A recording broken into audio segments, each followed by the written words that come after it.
Joel Embiid showed up big time. Yeah, he did. The 76ers are going to face the Boston Celtics on Christmas. We'll talk about that and more next on Locked On 76ers.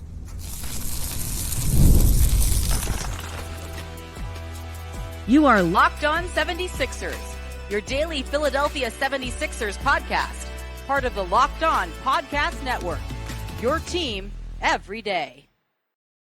Thank you for making Locked On 76ers your first listen every day. We are free and available wherever you get your podcast and on YouTube, part of the Locked On Podcast Network, your team every day. Today's episode is brought to you by FanDuel. Make every moment more. As the playoffs wind down, the sports stop sporting like we want them to. But this summer, FanDuel is hooking up all customers with a boost or a bonus daily. That's right, there's something for everyone, every day, all summer long. So visit fanduel.com to get started. Hello, my name is Keith Pompey, and this is my right-hand man, John Mitchell. We are the co-hosts of Locked On 76ers. We got a lot to talk about today. So, first of all, we got to talk about Joel Embiid's performance, right? Yesterday, we talked about does Joel have to have a big game? We talked about how the matchup between him and Nikola Jokic was going to be key. And guess what? And I felt like Joel had to have a great game because it would take away from the things that he did the last one. Because all people care about is what do you do in prime time? What do you do against the elite competition? And him and Nikola Jokic are regarded as the two best players in the league, definitely the two best bigs in the league. Yep. And John, Joel came to play. Daddy did, Keith. Shout out to Joel for showing up when that team needed it, because when they got down by 17 points, man, my phone was lighting up and people were just like, oh man, I can't believe they're going to lose this game. And I was ready to say, yeah, it looks like they just might, but Joel showed up.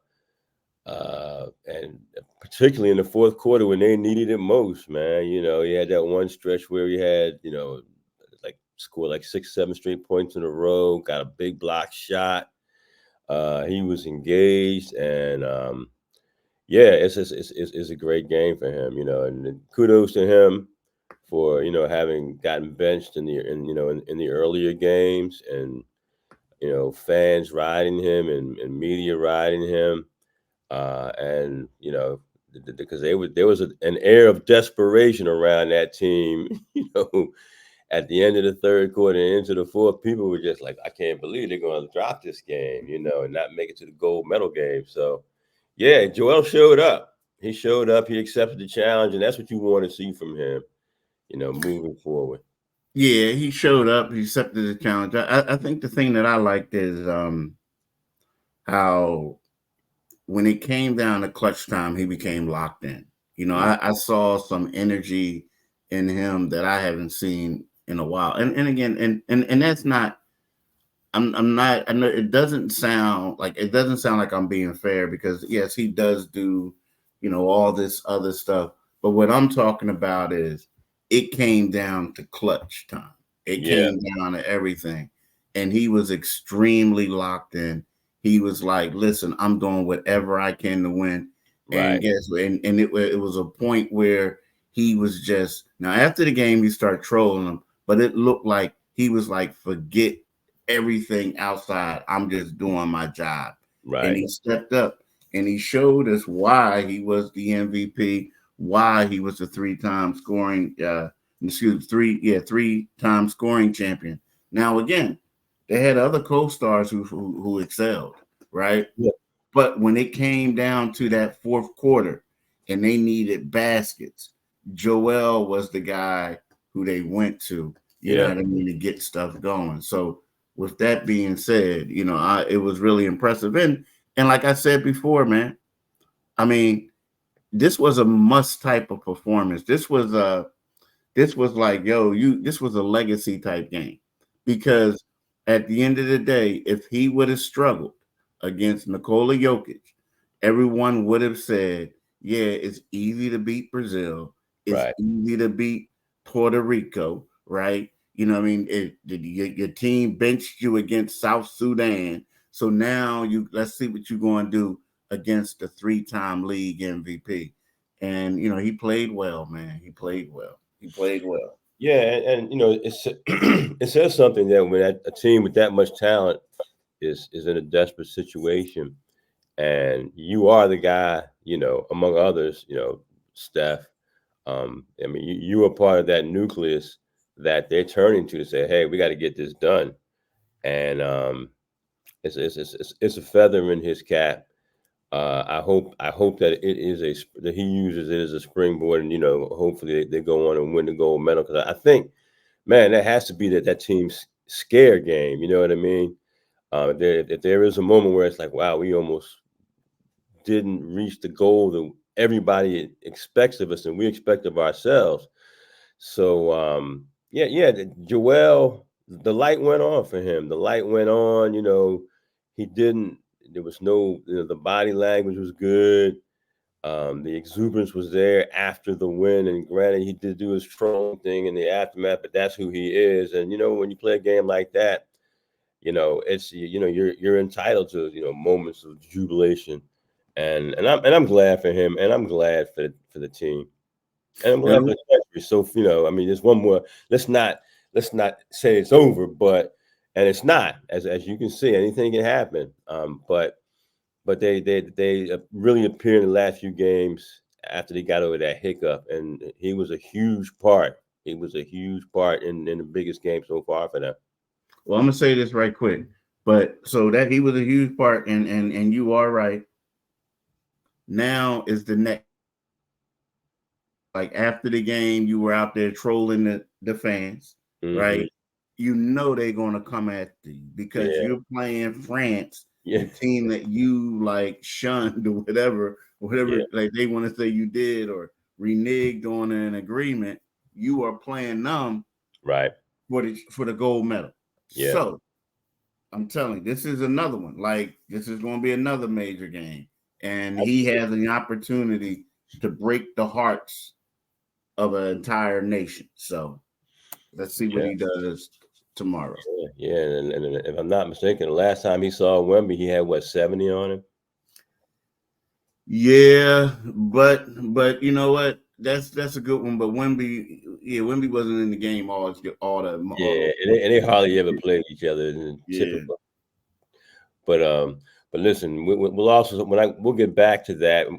Right now, we want to talk about better health. What are your what are your self-care non-negotiables? Maybe you never skip your leg day or therapy day. When your schedule is packed with kids' activities, big work projects, and more, it's easy to let your priorities slip. Even when we know what makes us happy, it's hard to make time for it. But when you feel like you have no time for yourself, non-negotiables like therapy are more important than ever. So I would suggest BetterHelp. If you're thinking of starting therapy, give BetterHelp a try. It's entirely online, designed to be convenient, flexible, and suited to your schedule. Just fill out a brief questionnaire to get matched with a licensed therapist and switch therapists anytime for no additional charge. Never skip therapy day with BetterHelp. Visit betterhelp.com/lockedonnba today to get 10% off your first month. That's BetterHelp, HELP.com/lockedonnba.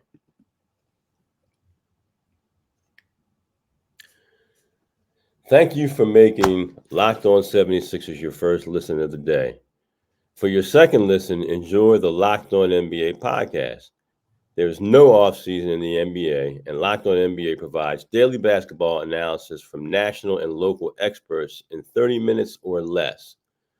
No one keeps you as informed and entertained as Locked On NBA. Available on YouTube or wherever you get podcasts. Part of the Locked On Podcast Network. Your team every single day. Now, the thing is, we'll talk about the upcoming season. I believe like a week ago or 2 weeks ago, we talked about, we had a pretty good idea that this team was going to play on Christmas, right? I mean, you kind of knew it. Like they played on the last two Christmas games. I mean, since I've been on the beat, I mean, well, the first couple games, years they didn't, but once they finally got good, it got to a point that they did. But they did miss a game. But anyway, so we all talked about that a possible opponent would be the Boston Celtics, right? Or maybe the New York Knicks, or Miami or something like that. But then you thought Miami lost it. Well, it comes out that sources confirm that the 76ers are indeed going to play the Boston Celtics. So they're going to play in Boston at TD Garden on Christmas. And believe it, that seems like that's going to be the best game. And I'll just read off some of the other games. You'll have the Knicks versus the Spurs, the Dallas Mavericks versus the Minnesota Timberwolves, the Golden State Warriors versus the Los Angeles Lakers, and the Phoenix Suns versus the Denver Nuggets. But when you look at it, the 76ers have a team who have made some major upgrades going into Boston to face the defending NBA champions, right? We have all-star wings and Jason Tatum and Jaylen Brown. I think, Mitch, it's going to be a great game. So it's not surprising, but it's going to be a game between two Eastern Conference rivals, perhaps the biggest Eastern Conference rivals of all time. Yeah. So it's going to be set up great, and I believe this is probably going to be their second or third time playing this team on Christmas Day. Playing the Celtics? Yeah. Okay. Yeah. One thing, Keith, is it seems like you're never home on Christmas, man. It seems like second time. But anyway, go ahead. It just seems like so often when the Sixers do play on Christmas or on a holiday, it seems like they're always on the road. Yeah, but you remember it got a point at one time. There was a point that they were always on the road. It seems like, well, no, how it used to be. They played one Christmas game at home, and that was against the Milwaukee Bucks, right? And then after that, they went out on a road trip. But beforehand, it was one of those things where you were off on Christmas, but it was worse because in a way you had to travel on Christmas to go elsewhere because they would typically play the day after Christmas. And at one point, it was on the West Coast. And then what happened is recently what they would do is the NBA, since they playing on Christmas on the road, the NBA a lot of times would have them like go somewhere else. Like a couple of years ago, what they would do is they played on Christmas, but then they had the next day off, and then the day after that. So they had off on the 26th, and then on the 27th, they played in Washington, D.C., and then they had like 2 days off, and then they were in New Orleans, and then they went Phoenix, somewhere like that, did one of those West Coast trips. So to be honest with you, although it sounds like the fact that you got to cover a game on Christmas Day, it's actually a lot easier than it was before, because in the past you were traveling Christmas morning to head out west because you had a game on the day, on the next day, and then you were gone for like a week and a half. Yeah, that was like the longest road trip, just because of Disney on Ice. Yeah, well, that's right. But that if you look at that slate, that's definitely the marquee game.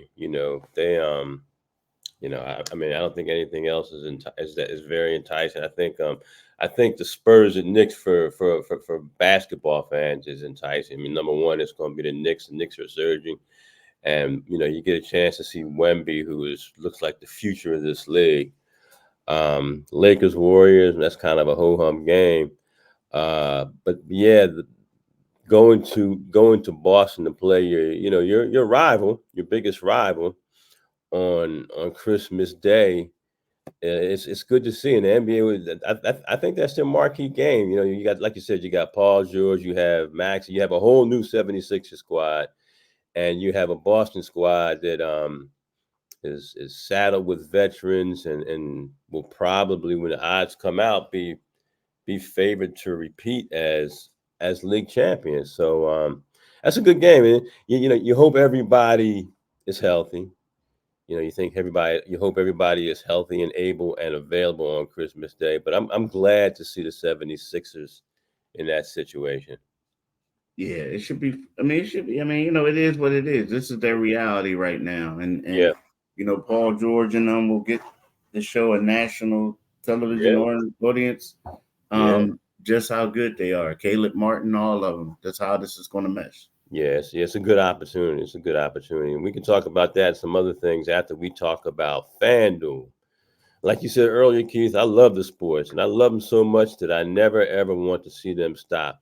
But they do slow down during the summertime. Thank God for the Olympics. But you know what?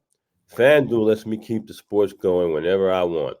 All I have to do is open the app and dream up bets anytime I'm in the mood. And this summer, FanDuel is hooking up all customers with a boost or a bonus daily. That's right, there's something for everyone every day, all summer long. So head over to fanduel.com and start making the most out of your summer. FanDuel, official sports betting partner of Major League Baseball. I want to I've got a quick question for you. Now, here's my quick question. Is it as serious as cancer? Not quite. Not quite. Not quite. That serious. Not quite. Not quite. That's a deep saying, dude. Is as serious as cancer. Yes, it Knowing is. how many, I mean, like when you think about it, you're like, yo, woo. That impacts everybody. Yes. Yeah, man. It's like I hope it's nothing is ever as serious as cancer. Right. But here's the deal. My question is, when we talk about these games, the 76ers do have the best game, in my opinion, on Christmas. And I'm assuming the same with you. Outside of that, I'm gonna read these games off to you again, and I want to know which one intrigues you. You got the New York Knicks against the Spurs, the Dallas Mavericks versus the Minnesota Timberwolves, the Warriors against the Lakers, and the Suns versus the Denver Nuggets. Of those 4 games, which one intrigues you the most? Personally, because I'm so interested in the development of Wemby and what he can possibly become, and obviously because they are they're playing the Knicks at Madison Square Garden, and the Knicks are definitely heading in the right direction. That game really intrigues me. I want to see where the Spurs are and where Wemby is, because his ceiling just looks almost limitless. So I want to see how much, and he's gonna improve off of the summer and the Olympic experience. But I also want to see a rematch of that Western Conference Finals, man. I thought Minnesota was the better team. I thought they would have won, and Dallas took it to them. So it's I think what's interesting to me is the game that everybody has always been like the marquee game, the Lakers versus the Warriors. That's come down a peg. The Warriors aren't what they once were. And I mean, and shout out to LeBron for being 39 years old and putting up that triple double. The more I see that guy, the more I marvel at him. But yeah, for me, it's definitely San Antonio with New York. You know what? Nah, I'm not with the San Antonio New York game. Call me a hater. I mean, people do anyway. Yeah, I'm not trying to see. Like, I ain't trying to see Wemby and them get blown out. like, you know what I mean? Like, no offense to the Spurs Nation, but I get it. I get what it is. You know what I mean? It's kind of like it's the equivalent of, let's just say, who knows? I mean, they may win, but it's the equivalent of when Joel Embiid was in his second year and Ben Simmons was a rookie. right, saying, all right, we're going to send y'all out west to play whoever was the second best team in the East that year. The West that year, right? So you knew it was going to be must see TV. Everybody was going, people were going to watch it to Yeah. see what Embiid did, but you kind of knew that team was just going to blow them away because they had no other pieces. Now, Right. again, I get it. You do have Chris Paul, you have some other guys like that, but at the same time, I'm not like feeling that one. And I wouldn't be surprised if that wasn't an early game, right? And I Mhm. feel unfortunate for Wemby and that the fact that y'all got to get up early in the morning and play, which is probably going to be 10 o'clock your time, Yeah. San Antonio time. But the game that really intrigues me, like you, is the Mavs against the Minnesota Timberwolves. Yeah. That really intrigues me. But the game that like the Phoenix Suns, and this wasn't part of the question, but why are they playing on national TV? I know.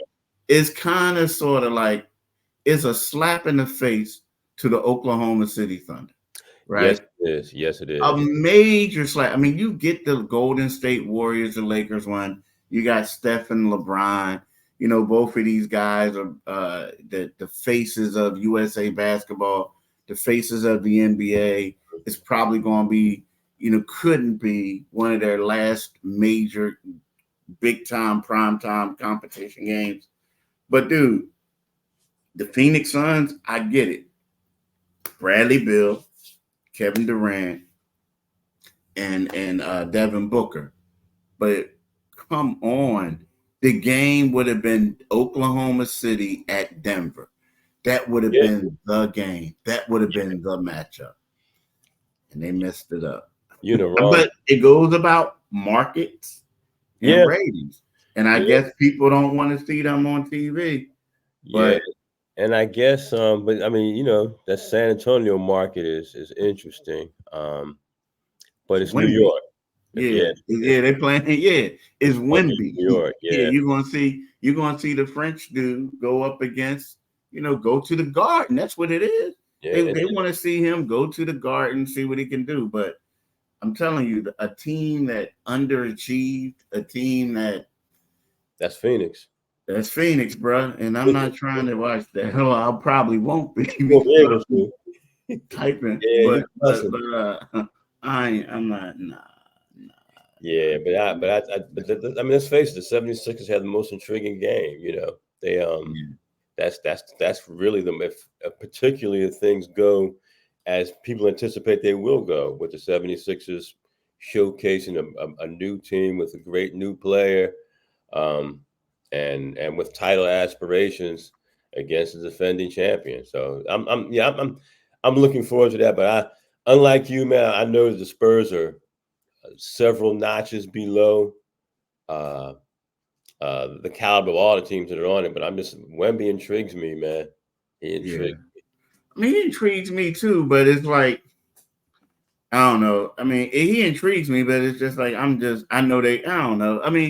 He's a great player. I give him that, but I'm just not trying to see it.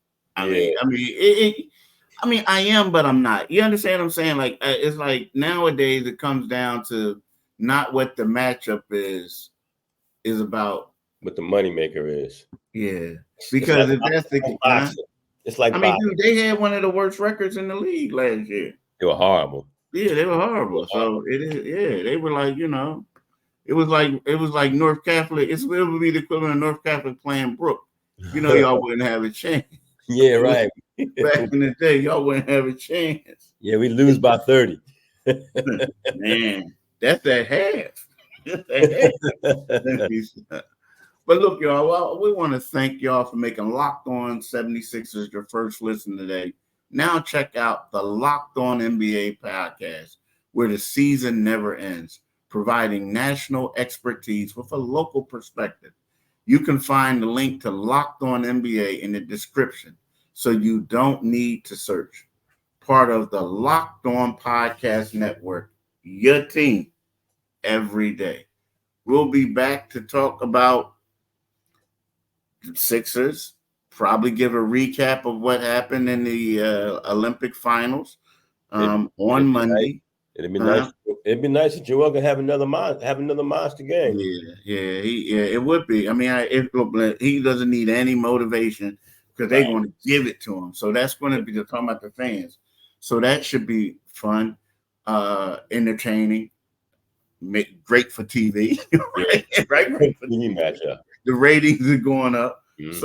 So we'll have all that, but we'll talk to you guys on Monday and have a blessed weekend. Peace. Take care, y'all.